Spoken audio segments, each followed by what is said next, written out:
What's going on, guys? One, love out to everybody. We got UFC Fight Night, Royval versus Kape. Predictions breakdown here, guys. Over there in the UFC Apex, back in the Apex for the last fight card for the year. I believe after this card, the next card is going to be January 24th. It's either January 24th or 25th. I know it's either one of those days, but it's going to be probably like 5 weeks from now, right?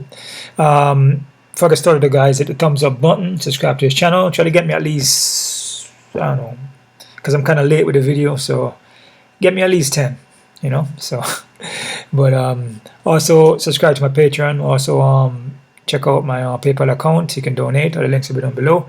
A little bit late on this card here, guys. This card almost didn't happen. It's been so busy, right? I have a lot of things working on, but you know, happen to get it out to you guys here, right? So I did the best I can. As far as the predictions and the breakdown goes, as far as the predictions, some mixed feelings about a couple of the fights. It's a decent card like always. Never judge a card by the cover. Once you start to break it down, you see it's not so bad. I'm not gonna spend too long on this one though, guys, because I'm pretty busy. So I'm gonna kind of fly through this. So like I said, play at your own risk. There's nothing definite or confident either way. Even if I feel like it's a good prediction or not a good prediction, or if I feel confident or not confident, that's just how it is. That's part of the game. Anything can happen, right? We have upsets all the time, and that's just how it is. Like the last card, the pay-per-view card, big upsets on that card. A lot of people didn't really see that coming. My man there, Peter Yan over Dvalishvili. See that, man? Peter Yan is a very skilled guy, man. That dude can fight. He implemented the techniques that Dvalishvili have as far as wrestling. He studied that very, very well, which he had. He already had it already, but he used it against him along with his striking. So he was countering and even going for his own takedowns. It's a pretty good fight, man. And also Joshua Van and Pantoja. That's what happens, man. Sometimes freaky things happen like that. Could be shin breaks, could be elbow, shoulder. Things happen. That's just part of the fight. As I said, there's nothing definite because anything can happen, man. People wasn't expecting that either. People were expecting Pantoja to go sub Van, right? And he threw a kind of a sloppy kick, and Van just caught his leg and pitched him over, and he posted up with one arm. And we usually see that happen a lot. People post with one hand and end up, they say it's a shoulder, but it looks like his elbow, but it is what it is. It happens. So speedy recovery to Pantoja. Let's move on here, guys. Like I said, I'm not going to spend too long on this. First fight, we got Teresa Blender versus Jamey-Lyn Horth. With Teresa here, she seems kind of one-dimensional from what I see. Her striking is not that great, but she's got the 5-inch reach and 2-inch height, which is massive. She will mix it up, like I said, but the striking, I feel, is not really there. Kind of flat-footed, just not the best movement. She will more want to grapple and look for submissions. She's hittable too, but she's durable and hasn't been too active. If you can see here, last fight was 2023, right? Like I said, striking, I feel like it needs work. Against Horth, I feel Horth is pretty decent. Her stand-up is good, her switch stance, her movement, her kicking game, her boxing. She has better fundamentals as far as the stand-up, goes. I just feel like she has a better fundamentals, boxing, and the movement and kickboxing. And the ground, though, could be even. So that's a tricky part because with Teresa can go for takedowns. But like I said, man, this fight here is I wouldn't say it's a super low level fight because I like Horth. I think Horth is pretty decent. I just feel with Teresa, she just can get wild and sloppy. So I'm gonna go with Jamey-Lyn Horth, guys. Like I said, I'm not too confident in any of these picks really because, like I said, it's kind of a short thing I'm doing, kind of quick. But I'll go Horth by decision, 50-50. Not too confident, guys. All right. Next up, we got Alan Frye versus Gillian Pat. So next one here, man. These guys are with Pat. Pat has a karate background, kind of like a Machado or myself. So he's pretty skilled. He's decent with his striking. He counter strikes and stuff like that. Sometimes he rides his chin up kind of high though, and will not really throw as much, will not do much. He looks to counter, but that's most corner fighters. With Allen seems like he could be greenish, kind of like, you know, but he will let his hands go. You know, kind of brawl at times. Can't get taken down, but he seems to scramble up well. This is a guy that's supposed to go on the contender. Was he supposed to go on the contender series? One of these guys supposed to go on the contender series. Let me see. Which guy? This guy's supposed to go on the contender series. I think it was I think I want to say is Allen was supposed to go on the contender series. I don't know, but this is a tough one to pick. I said this fight, I want to say it's really low level because Pat is pretty technical, but Allen seems to have a dog in him, and Allen will let the hands go. Sometimes he brawls though, so he could get caught by a shot and get, you know, and get finished. It's a tough one, guys. I'm gonna push towards Allen. I'm gonna say Allen by KO TQ in the second round. Like I said, what I see from Allen, you know, he comes forward, he moves back and forward, he picks his shots. Pat kind of counter strikes too. He moves well, but his chin can get high at times. Can get hit at times too. Doesn't really throw as much. I feel Allen will throw more. I go Allen. I say Allen by KO TQ second round, guys. I'm not confident. Next fight, we got Luna Santos versus Melissa Croden.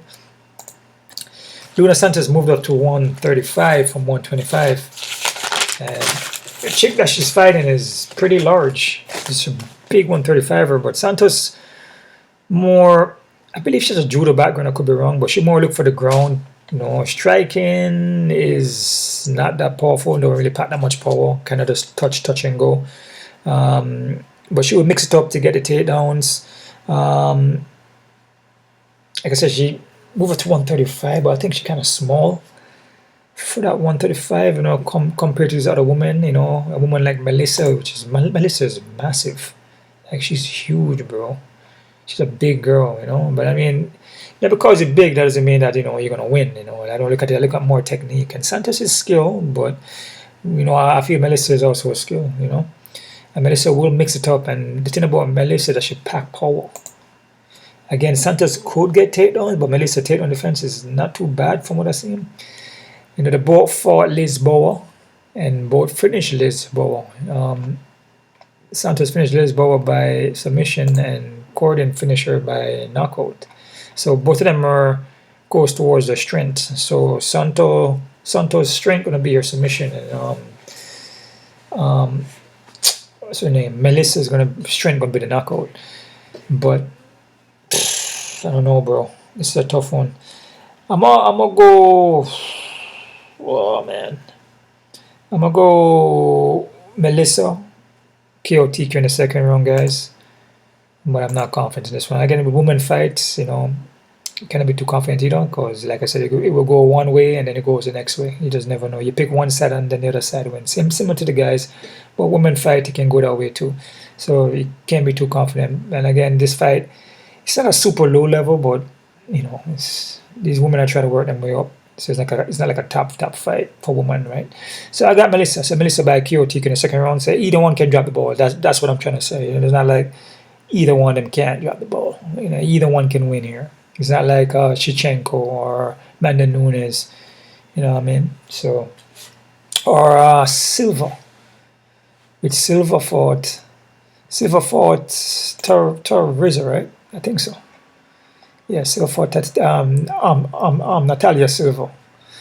Yeah, she fought Taira. She caught her with a spinning back kick or something like that when she was trying to come in and counter her with a spinning back kick. But I'm kind of going off subject there. I go Melissa by KO TQ second round here, guys. Next fight, we got Sean Schaffer versus Steven Aspelund. This one here is actually... A lot of these early fights are kind of tricky here, guys, you know.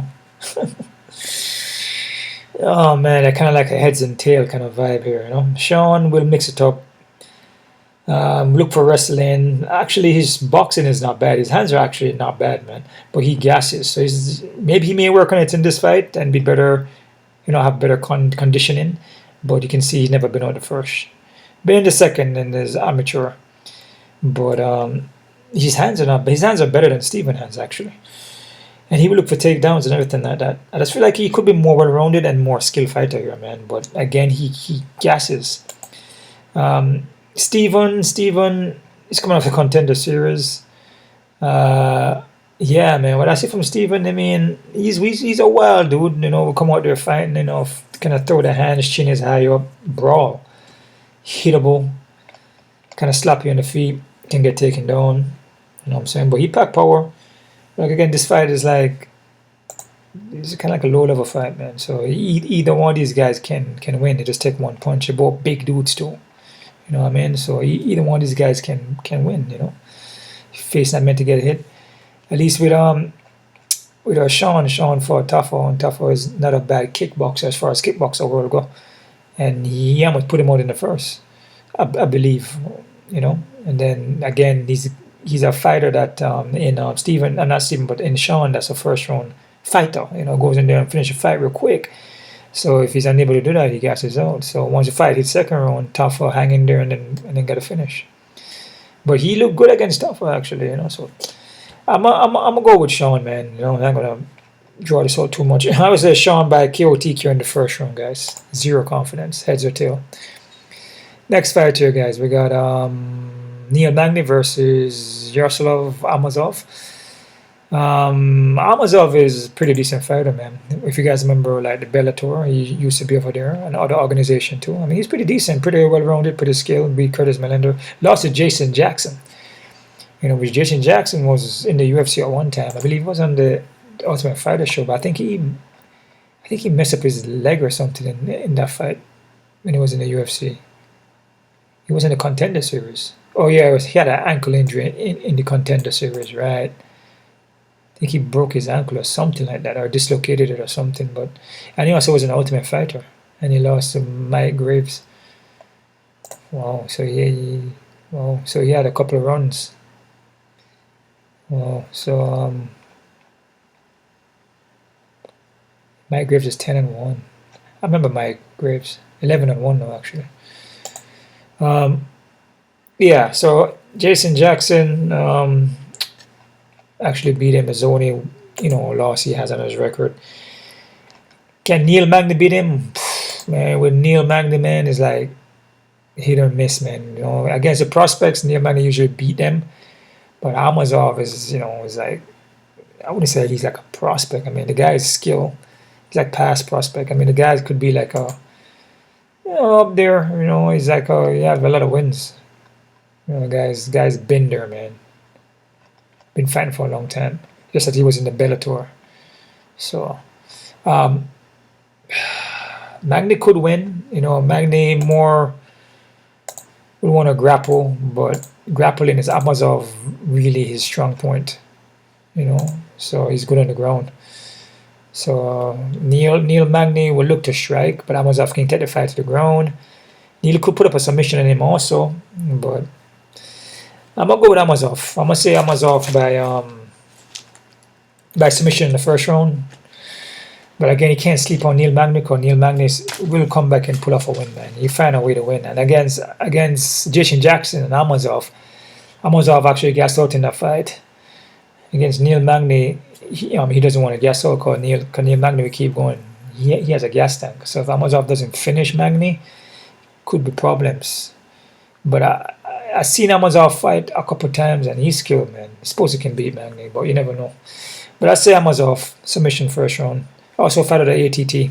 You know, all these Bellator guys come over here, they usually lose. You know what I mean? That's just how it goes. So Neil Magny definitely have a shot. But I'll go Amosov by submission first. Next fight we got Joanderson Brito versus Isaac Thompson. Thompson's short notice. Thompson doesn't look bad. Has like a karate background, scrambles well if he gets taken down, but can get held against the cage though and get touched up against the cage and just have a hard time getting off the cage. But his striking is not bad. His ground game not bad either. Brito is actually a good fighter as well. You know, beat Diego Lopes actually. Remember in the Contender Series. Explosive skill, but can fade as the fight go on. You know, he really explodes a lot into his techniques, punches, and his wrestling and everything. He explodes a lot, so he tends to can gas out. But a lot of these guys can come in here a little different, you know, and probably work on the cardio. But I gotta go with Brito. Isaac, short notice. Coming off the regional scene. I feel Brito have more experience. He should be able to beat Thompson, but don't sleep on Thompson. Because Thompson is not bad though. But I'll go Brito by KO TK second round, guys. Next fight we got Amanda Loomis versus Gillian Robertson. Loomis explosive, quick on the movement, striking base, but she can get taken down, dude. And that seems to be most of her problems. Can get grounded out and taken down. Against Gillian, Gillian has improved a lot, especially with her striking, and also her entries with the wrestling to take down. It has gotten better, because before she wasn't doing it as well. Now she's mixing it up a little better, more unpredictable with the takedowns, like she did in her last fight here against Marina Rodriguez. She did a takedown in that fight that was pretty good. Like, I believe in the first round. But with Gillian though, like I said, her thing is to get the submission and get the fight to the ground. That's where Loomis usually loses. So I mean, that's what she's gonna want to do, is get the fight to the ground. But Loomis can strike though. That's the thing. She can hit. So but I feel Gillian should know what to do. She's been in fights like this before with women that can hit. A woman like Rodriguez can hit. Who else can hit this one? Prates Rodriguez. That was a good win for her. I think that's probably Priscilla Quahira, but that's more like brawler. But she's still back power, but that's more like brawling though. Yeah, I'm gonna go with Gillian. I'm gonna say Gillian by submission in the second round, guys. But I'm not confident though, because like I said, Loomis can hit. But Gillian has gotten better though. She has improved. So Gillian by, I said submission in the second, right? Submission in the, hold on there. Submission in the, submission in the second, guys. All right. Next fight here, guys. We got King Green versus Lance Gibson Jr. Green, experienced veteran guy, man. Pinpoint, accurate with his strikes. Kind of shell defense. Hands down, kind of counter you coming in. Has wrestling background, but been knocked out he's been knocked out 6 times though, and been submitted, I believe, 3. So he's not as durable like he used to be. But he's fighting guys like Rufi, Paddy Pimblett, Jalen Turner. I mean, these guys are judo bros, Islam Makhachev. I mean, he's fighting some tough competition, so it's not like he's losing to anybody, you know what I mean? Can Lance beat him though? Lance? I don't know if Lance can beat him.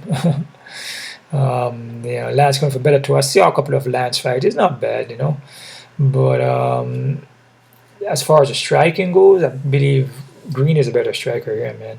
Wrestling, for the see from Lance's wrestling, he can get scrambled on, but he'll get the takedowns, but his striking is, I don't think he's on the level of Green. You know what I'm saying? He doesn't pack the power like that to even hurt Green, but he will still throw down though. But I just feel like Green is going to be so elusive. The footwork that Green has is also important too. To look at Lance's footwork, doesn't really have that much footwork. Kind of like lunges forward, kind of predictable at times. I gotta go with Green. I'm gonna say Green by KO TK in the first round, but like I said, Green been knocked out 6 times, so anything is possible in this fight, guys. Can't be too sure on Green because he's not durable. So, and age on number, but he's like 39. Sometimes these guys will start to break down and fade. Once you start to do that, Lance is not bad, but Lance will come here and get a win. So be careful with that. So, but I go Green by KO TK first round. It's just the way the fight's standing up. Lance is hittable. Lance been knocked out before in the first round. It just looks like he can get, if Green put the hands in him, he can get knocked out. So, and especially the way how Lance moves in there. I feel Green moves better, more experienced and veteran. So he should be able to win it. So Green by KO TK first. Next fighter, we got Kennedy Nzechukwu versus Marcus Buchaya. Kennedy here, he's skilled, he's well-rounded guy, but will drop the ball, man. That's pretty much it. Could be an IQ thing, but he's gonna have the 6-inch reach, 3-inch of height. Walter Walker got the heel hook on him. You know, Kennedy's like, I don't know, man. He's sometimes he's on and sometimes he's off, so you don't know what to expect. Against Marcus, though, Marcus is more of a grappler.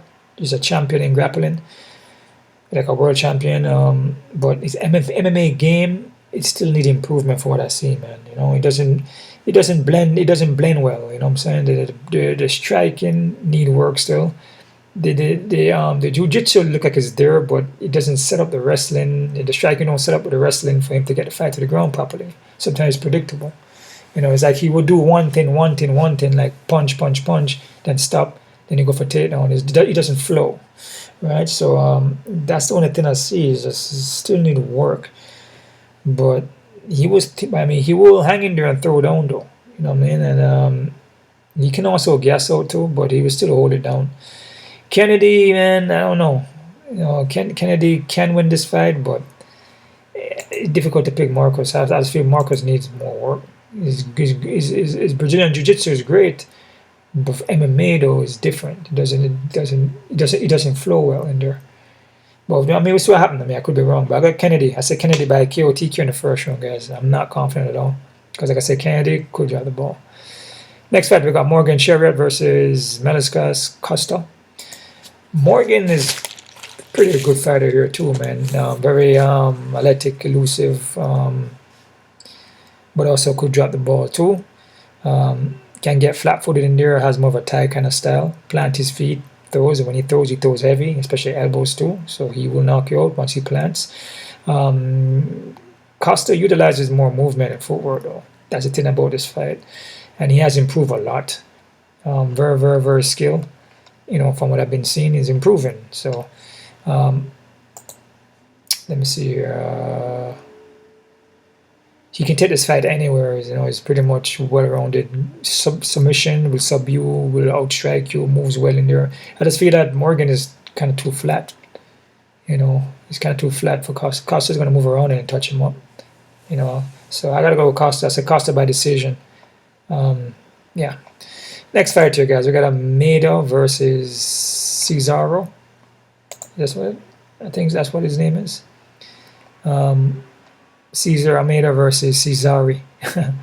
Olachek. Okay, that's Olachek. The other Olachek brother. Again, you know, these are the brothers in the UFC too. And both of them fights trained out of Fighting Nerds. So, but with Almeida here, Almeida more kickboxing base. Remember, he fought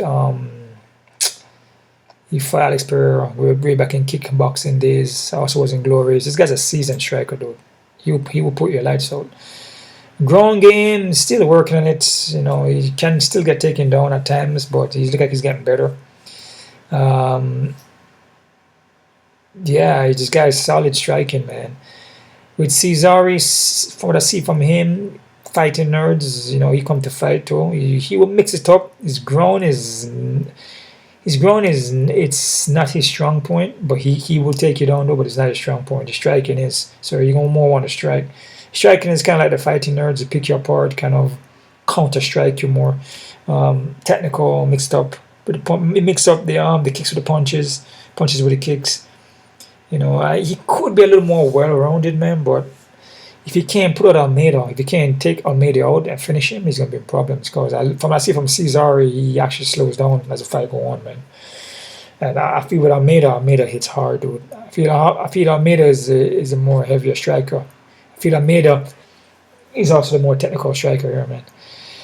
But again, the ground game from Almeida, you know, I mean, like I said, but Cesari main strong point, I don't think is the ground. Could be wrong. I feel like he's much more striking, but he does have ground. I must slap with Almeida on this one. This guy's making his debut though, but like I said, he looks decent. He beat Tom Breeze by finish. We're not in the first round, but you know, with Tom Breeze, it's kind of up and down, deal with a lot of depression, anxiety, and stuff like that. So, yeah, guys mentally may not be there, man. You know, I must slap with Cesar Almeida though. I must say Almeida by KO TQ in the second round, guys. I just feel there's a durability. I feel Almeida If Cesar can't put him out, I feel Cesar going to be in problems. So I made a KO TQ in the second round, guys. Co-main event here, guys. We got Giga Chikade versus Kevin Vallejos. Giga here. Giga is very skilled due to an ex-kickboxing guy, seasoned kickboxer experience and kickboxing, and his MMA is not bad. But he has had a lot of health issues, though. A lot of health issues, actually. Like broken, I believe his hand or something like that, has something with his foot. And other health issues too, but I mean, it seems like he's recovered because he's fighting. 6-inch reach, 5-inch height, which is freaking massive in this fight. Giga could win this fight, guys. I feel he could win the fight, but the only thing about this fight that he does make little mistakes here and there, man. And like he be looking good, and then the second round he kind of start to slow down, but he's still hanging in there. But he's just getting touched up, can get taken down too. That's his thing. You can put him on his butt, dude. You can take him down. And Kevin mixed it up pretty well. Kevin will go for wrestling, will strike. There's a height and reach advantage from Giga, which plays a huge factor. I feel Kevin is durable. Giga is durable as well too. Let me see here.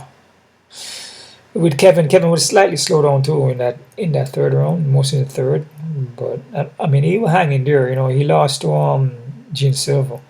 So this is a fight where Giga could win because Gene Silva and Giga, you know, they're kind of similar, and not too similar, but they both have that elusive kind of striking. But I feel with Giga, he tends to like be looking good, and then he just, I don't know, he just starts to slow down, get taken down, then he get taken down, and then he come back and let the hands go, and then he's like explosive, but it's like sometimes it's too explosive, where he leaves himself open. I'm going to go with Kevin. I'm going to say Kevin by decision, guys, but I'm not confident. It's a 50-50, very low on this one because I feel Giga could win. He got a height and reach, and Giga can strike, but it's a takedowns, man. If Kevin ain't able to implement the takedowns, he could win the fight like that. Main fight in the card, we got Brandon Royval versus Manel Kape. Brandon Royval is a skilled kid, man, but you know he's kind of wild at times. For a while, very hittable at times, though. Ground game is his thing, though. If he gets on the ground, he could submit you. He's very skilled on the ground, but he's hittable, bro. Kape, on the other hand, from what I see from Kape been improving big time, especially after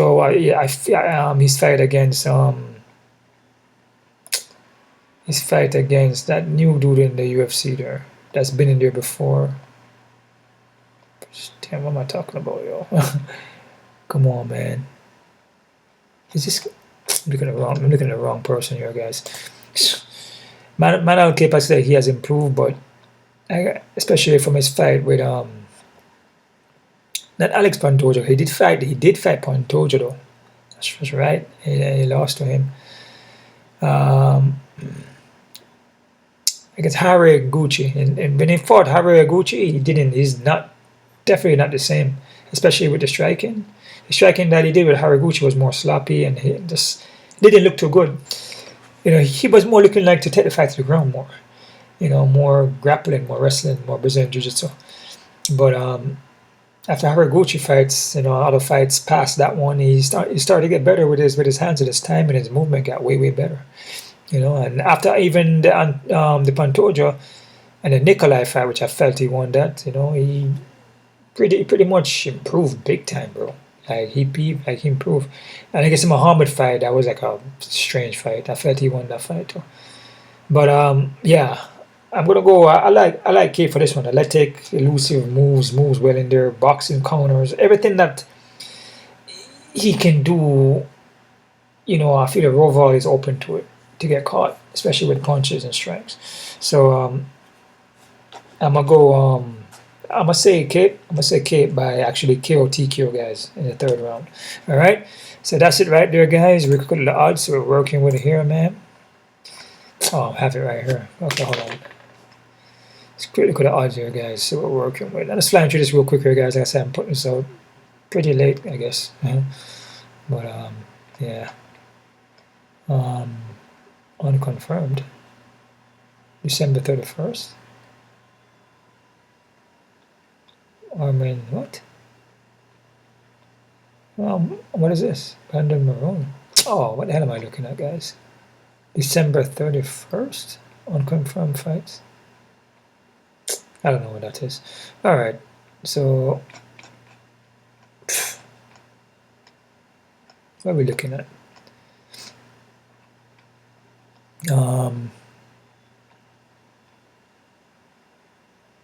Okay, December. All right, so they got Taira at 168. That's nuts. This fight should be even, guys. That's pretty much what I'm going to say about that one. Pat and Allen, that's even also. That's also even as well. These guys here are just making a debut, you know, just kind of like Santos and Melissa. They got Santos at 134. This fight is actually even as well because, like I said, Melissa, she's massive and she can hit. So if Melissa can stop the takedowns from Luna gonna be in problems, dude. Asplin, Steven, and Sean. They got Steven at 230. Nah, these guys are crazy with these odds, bro. It's crazy odds, dude. This fight is even too, guys. You got Steven at 230. I feel Sean is a better as far as fundamental striking. I feel Sean is way better at just the boxing. It's crazy, man. Neil Magny and Amosov 390. Nah, man. I'd be careful with this one too, because Amosov, even though he only lost to Jason Jackson, but he's coming from Bellator, a different league, right? Neil is known to be beating people, dude. And Neil is a veteran. This guy come in there and he will find a way, beat you off a cardio and submit you in the last minute. So I'll be careful with this one. Thomas and Brito at 230. I like what I see from Isaac, but you know, it's short notice. Brito should be able to get, Brito is supposed to get a win, man. So Gillian Robertson and Robertson at 198 something. I like Gillian, but still be careful, you know, because if she struggle to get Lemos down, could be problems. But you know, from what I see, most people that try to take down Lemos usually get her down, if that's their strong point, and that's Gillian's strong point. Bobby Green and Lance, I got Bobby Green at 188. This fight I go even, man, because like I said, Green is not durable, dude. And you know, Lance, I feel Bobby Green is a better fighter, but you know, it's a for the time, getting knocked out consistently, you just start to slow down. You know, it's just, you know, the guy that's decent, not the best, can actually beat you on any day. Or somebody that's not even that great, just that you just faded. So I'll be careful with this one. Even Kennedy and Marcos, even, I have no problem with this. So we got a little Marcos a slide on the dog, but I have no problem with this because Kennedy will drop the ball. Costa and Morgan, Costa at 138, Morgan at, okay, so it's kind of close. I don't see nothing wrong with that. I mean, like I said, Morgan is not a bad fighter, a very athletic, elusive guy, but he plants a lot, sit down in the punches. Costa, I feel, moves around and pick your shots. So if a guy that's moving around you and you're flat, you know, by the time you throw your technique, the guy's already on the outside, jumping in and out and touching you up. So Cesar Almeida and Cesar at 215. Damn, they like the Cesar got a high in him, huh? I'll go even on this fight too, man. So, like I said, Cesar making his debut, you know, and Cesar's a seasoned striker. Also has more experience in the UFC as far as the competition. So I'll be careful with this one. Jigga and Kevin, they got Kevin at 300 and something. I'll be careful with this one too. Jigga got a hide and reach. Jigga is a dangerous fighter. Jigga could put him out, even though he's never been finished. You know, same thing with what's that guy name? With Marrona, never been finished, and he got finished. But as a referee stoppage, though. But anything is possible, anything can happen, man. Nothing guaranteed. So be careful with this one. I feel the odds on Kevin is too high because Jigga is dangerous at any time. He will put you out, dude. Catch with a punch or a kick, he will put you out, man. These kickboxers or these seasoned kickboxers, these guys can hit. They're trained to hit. They're trained to put you out. You know, it's different because the fight starts standing up now. So when you have a seasoned kickboxer and you're trying to strike with him, when your discipline is just more maybe ground, you're just adding in some striking. It's not as high level of Jigga or a high level as what's the guy name? As Cesar Almeida, you'd be in problems. Yeah, that's when you can get knocked out.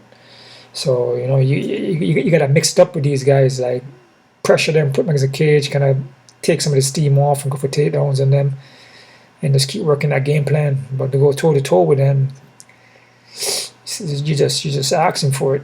So it's a fight where Jigga could win. So be careful. But I just feel like Kevin is going to mix it up. I feel that's the game plan he's going to have.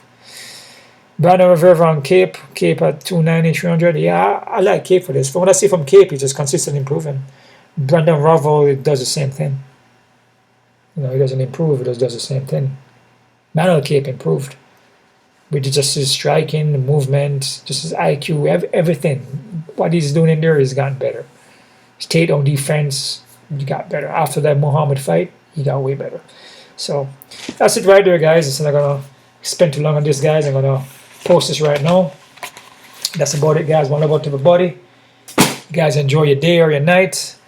And it's a later card too, so even though I'm late, I guess I'm not so late. You know, the cards that it depends on what region you live in, 7 p.m. Eastern. So one love to everybody, man. You guys keep on kicking. Us.